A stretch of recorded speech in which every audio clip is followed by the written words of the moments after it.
New York has been at the front of the congregation for an extended period of time now. And so we're going to go ahead and bring Eric Adams back to the front of the congregation because he just can't get right. He just can't get right.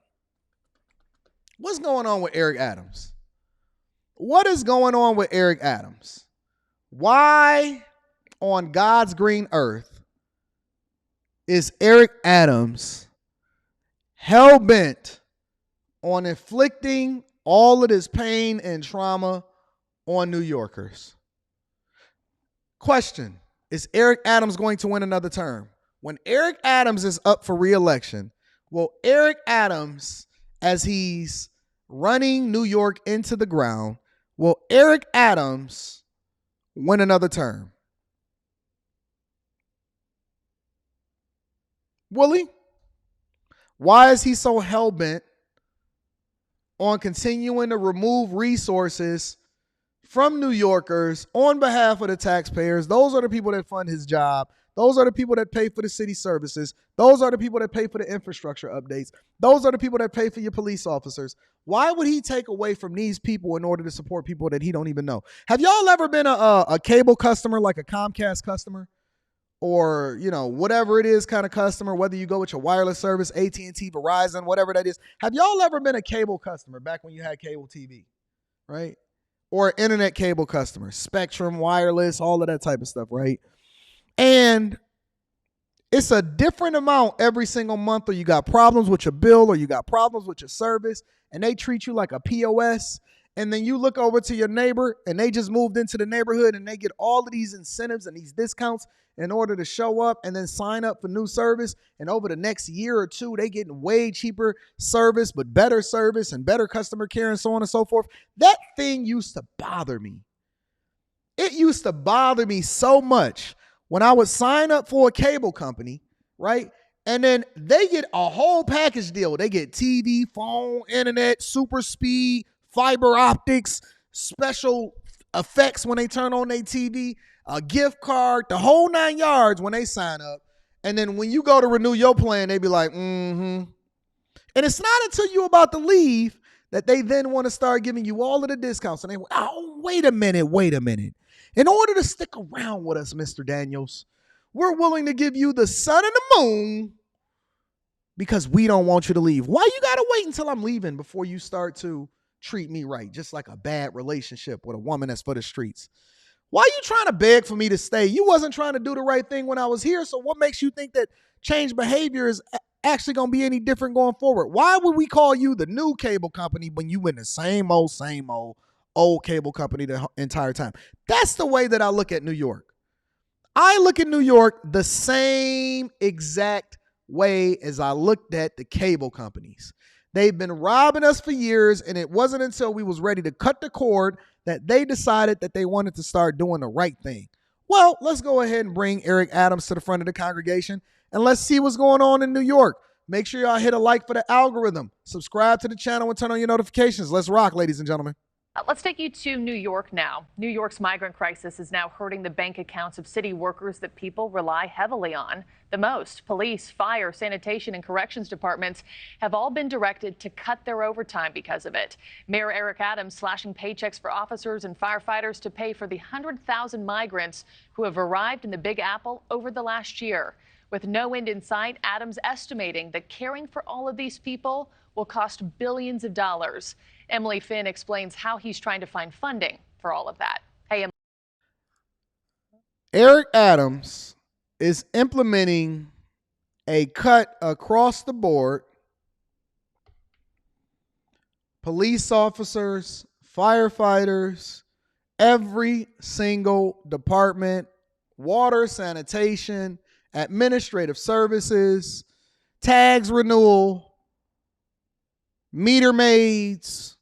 Everybody got to take a haircut. First of all, I didn't hear him say that he was about to take a haircut. I didn't hear him say that he's reducing his pay at all. But everybody is going to have to take a significant percentage of a haircut as far as their budgetary needs, because they have to clothe, feed, shelter, educate, provide health care for people who are not even from here.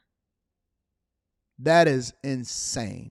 That would be like me having my 15-year-old daughter and then saying, hey, Les, you know that you're going to have to reduce your room size. You're going to get less toothpaste, less food, because I am going to bring in somebody that I don't even know, have not even vetted, and they're going to be living with us, and they may even sleep inside of your room as a result of it. My daughter going to be looking at me like, what did I do to deserve this?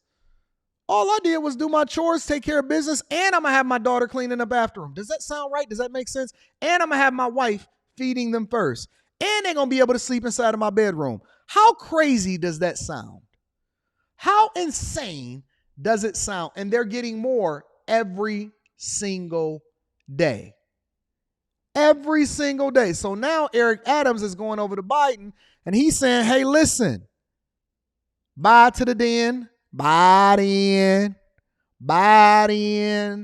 We need you to send us even more of taxpayer dollars from across the nation in order for you to help us solve for this and maintain it. It's not actually a solution for it because we're not actually going to do anything with these migrants, but we need you to send us some more money. That's like me then going over to my job or coming over to you guys and then saying, hey, listen, y'all, I know that y'all sent me a super chat, but I need you to double it and triple it because I got to make sure that I take care of these people that y'all have never seen before, clothe, house them, shelter them, give them health care coverage, and I don't even have the money, but I'm going to take them in anyway, even though I can't necessarily afford it and everybody warned me that I shouldn't have them anyway. It's now your responsibility in order to make sure that these kids is taken care of.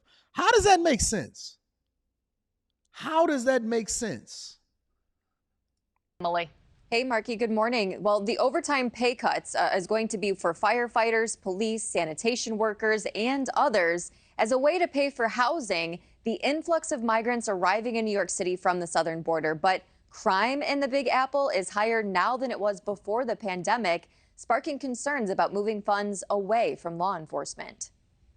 I have to be honest with New Yorkers on what we're about to experience, a financial typhoon, a tsunami that I don't think this city has ever experienced. New York City Mayor Eric Adams has long warned city services would be affected due to the ongoing migrant crisis, saying that's when New Yorkers will get a real sense of just how bad the situation is. The mayor is implementing a 5% cut in spending, and that means less overtime pay. At the top of the list is the NYPD, an unreasonable request, some say, because officers work overtime to make up for the department's shortage, and cost-cutting is jeopardizing safety on the streets and in the city subways. Down almost 1,100 officers, the NYPD continues to lose personnel to retirement or relocation to other departments. Did that say 1,100? No way that said 1,100. The NYPD is short 1,100 officers. This takes defund the police to a new level.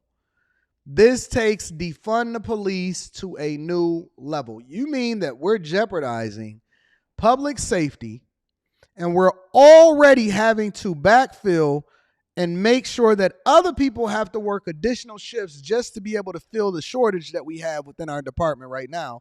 And we're going to take more resources away from public safety in order to ensure that we are housing, feeding, clothing, providing health care for, and taking care of people that we don't even know who they are, what their background is, and why they're here. You are removing fire services. You are removing HR personnel. You're removing sanitation. You're removing police officers. You're probably going to cut budgets on the schools, teachers, the whole 9 yards. All because of what? All because of what? When y'all protested and y'all advocating for defund the police, you didn't know that this was going to be the end result, did you? Retirement or relocation to other departments. I love seeing the cops because that's for protection. There's a lot of things going on the subway. But the migrant arrivals is posing a financial... Look at that. Look at that. They can't even solve their rat problem. It's rats everywhere over in New York City. That's one of the main reasons why I wouldn't move there. I can't do it, bro.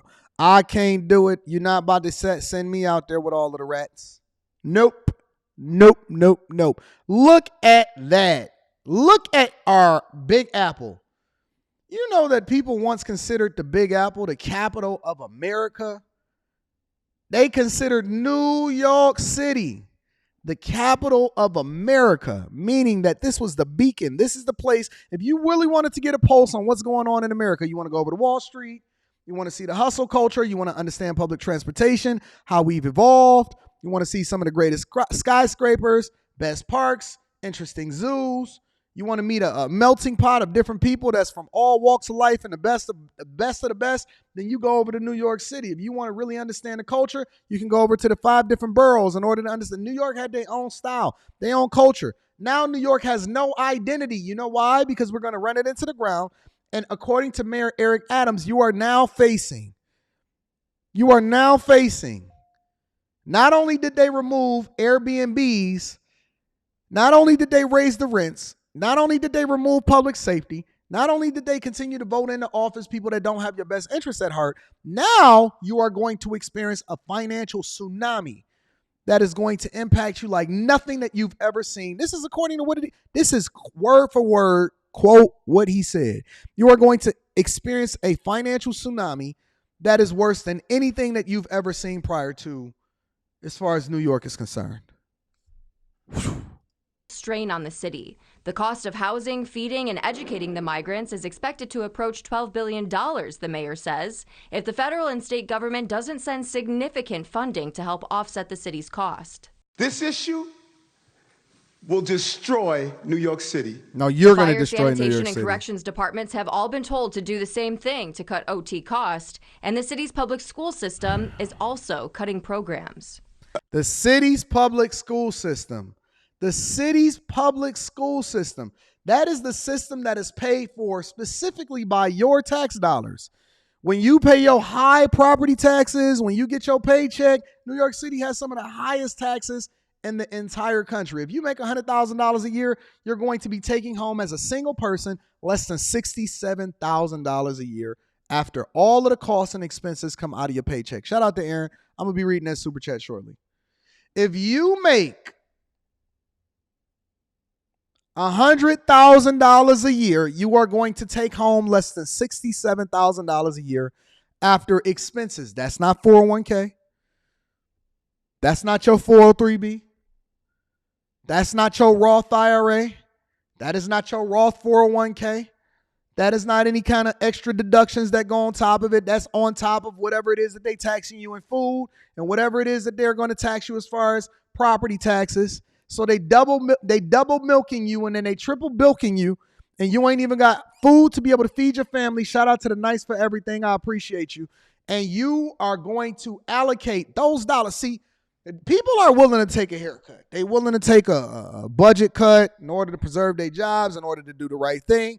But how can you sell this? How can you justify that this is the right thing and it works in the benefit of the people that actually voted you in and the constituents by which you represent? That's the thing that we forgetting right here. See, a lot of these politicians think that it's their city. It's not.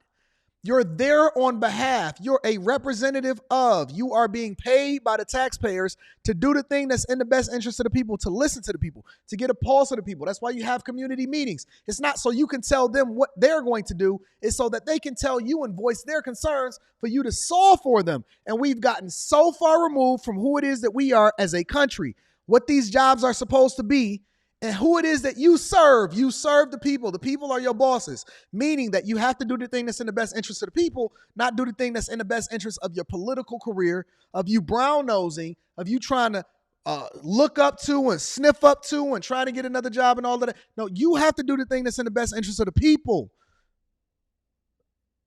You are a reflection of the people. And we've gotten so far removed from what this is supposed to be that now we're making decisions that we feel like is good, not the thing that's in the best interest of the people that we serve. When y'all gonna start taking care of business, New York? Y'all gonna keep keeping these people in office?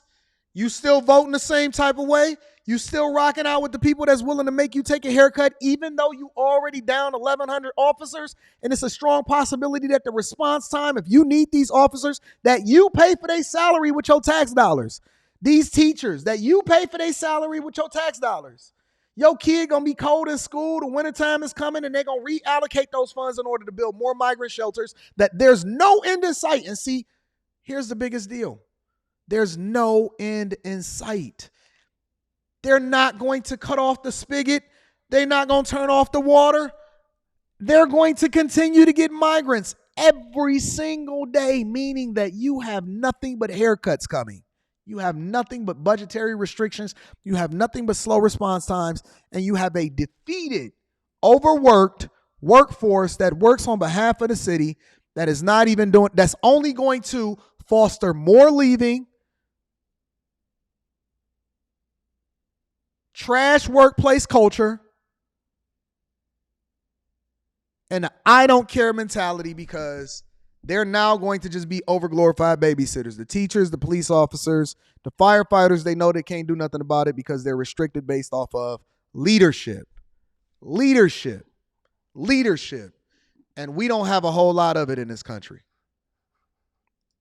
Everything is on the table now. You know, think about this for a moment. Yeah. We're talking $12 billion. Yeah. $12 billion of running our city. Sanitation, police, education, libraries, everything that we have to run the city. Every city agency has been ordered to submit a budget proposal reflecting an up to 15% cut in spending and must now issue monthly reports so the city can track that overtime spending. Nick and Markey. Emily, thank you so much. Thank you for watching. And that's unfortunate. It's absolutely, positively unfortunate that this is the way and this is the things that you have to submit yourselves to. We all do in some way, shape, or form. Submit ourselves to laughable leadership that is leading us into nowhere except for the fire, the pit of hell, and then we calling it New York City. Shout out to New York City. We appreciate you for continuing to give us this fodder. But let me just tell all of my bag chasers, shout out to the Patreon members, shout out to everybody that's rocking out with me. Let me tell y'all, if I got bag chasers over in New York City, now you know I like coming to visit y'all. I done visited y'all twice already. We did 2 Patreon meetups. It was absolutely wall to wall, and it was a great vibe. It was good energy. I felt great. I stood on the table. I talked to y'all. I yelled until my voice was out. I networked with y'all. I love to come to New York City, but I am going to advocate for you guys to go ahead and find somewhere else to live right now. If you can look for another job in another state and you can figure out how to relocate, do so. If you got a skill that's transferable, absolutely move, because this is not the thing that's going to be in your best interest. You heard it here first.